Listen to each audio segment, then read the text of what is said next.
पुराने शहर की तंग गलियों और चमकती पीली स्ट्रीट लाइट्स के बीच एक युवक रहता था।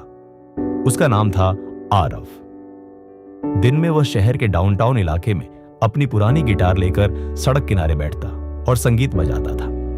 लोग आते, कुछ पल रुकते, फिर चले जाते। कुछ लोग उसकी तारीफ करते, कुछ पैसे डाल देते, लेकिन ज्यादातर लोग बिना ध्यान दिए आगे बढ़ जाते। आरव का सपना था कि एक दिन पूरा शहर उसके संगीत को सुने। वह सिर्फ सड़क का कलाकार नहीं बनना चाहता था, वह एक महान संगीतकार बनना चाहता था। लेकिन उसके अंदर एक बड़ी समस्या थी। वह सिर्फ तब मेहनत करता था जब उसका मन करता था। कभी घंटों प्रैक्टिस करता तो कभी कई दिनों तक गिटार को हाथ भी नहीं लगाता। एक रात जब वो डाउनटाउन की सड़क पर गिटार बजा रहा था, तभी एक बूढ़ा जैज संगीतकार वहां रुका। उसके हाथ में पुराना सैक्सोफोन था और चेहरे पर वर्षों का अनुभव। उसने आरव से पूछा, क्या तुम सच में बड़ा संगीतकार बनना चाहते हो? आरव ने तुरंत कहा, हाँ, यही मेरा सपना है। बूढ़ा मुस्कुराया और बोला, सपने सिर्फ टैलेंट से पूरे नहीं होते। टैलेंट तो सिर्फ शुरुआत है, असली दूरी अनुशासन तय करता है। ये शब्द आरव के दिल में उतर गए। अगले दिन से उसकी जिंदगी बदलने लगी। अब वह सिर्फ मूड आने पर गिटार नहीं बजाता था।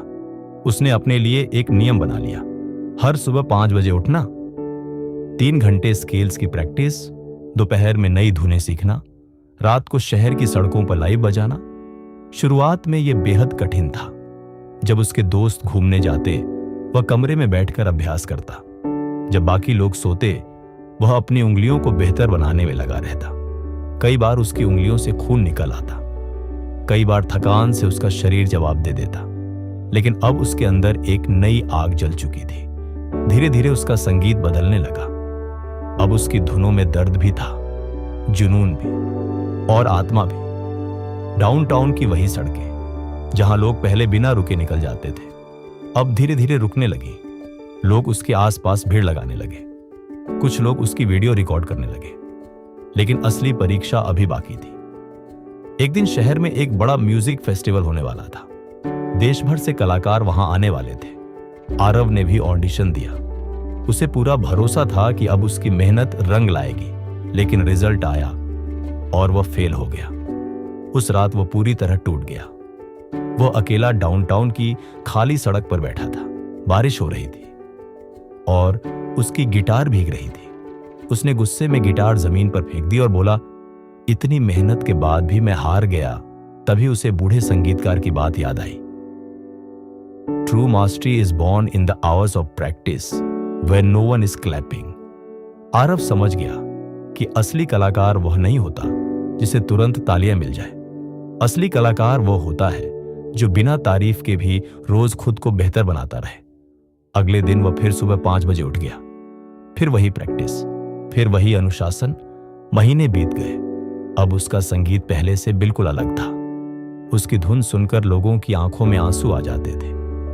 एक दिन सोशल मीडिया पर किसी ने उसका वीडियो डाल दिया। कुछ ही दिनों में वह वीडियो पूरे शहर में वायरल हो गया। उसी म्यूजिक फेस्टिवल से उसे दोबारा बुलावा आया, लेकिन इस बार प्रतियोगी के रूप में नहीं, मुख्य कलाकार के रूप में। जब वह हजारों लोगों के सामने स्टेज पर खड़ा था, तब उसकी आंखों के सामने वे खाली सड़कें घूम रही थी। वो रातें, वो अकेली प्रैक्टिस, वो संघर्ष। उसने मुस्कुराकर गिटार उठाई और बजाना शुरू किया। पूरा हॉल तालियों से गूंज उठा। लेकिन इस बार आरव जान चुका था, तालियां सफलता नहीं बनाती, अनुशासन बनाता है। कहानी की सीख, talent is just a starting line, discipline is the distance you can actually run, true mastery is born in the hours of practice when no one is clapping. यानी प्रतिभा सिर्फ शुरुआत है, लेकिन आपको कितनी दूर जाना है यह आपका अनुशासन तय करता है। असली महारत उन घंटों में पैदा होती है जब आप अकेले मेहनत कर रहे होते हैं और कोई आपकी तारीफ नहीं कर रहा होता।